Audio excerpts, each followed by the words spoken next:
Here we have a real sweetie piece of furniture from the 19th century. A very rare and unusual bookstand by Holland and Sons.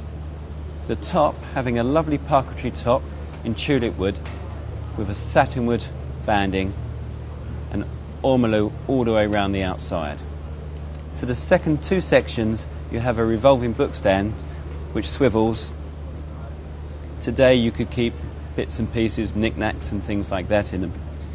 The quality is fantastic. It has ormolu all the way around the whole outside, including terminating in lovely Greek key square brass casters.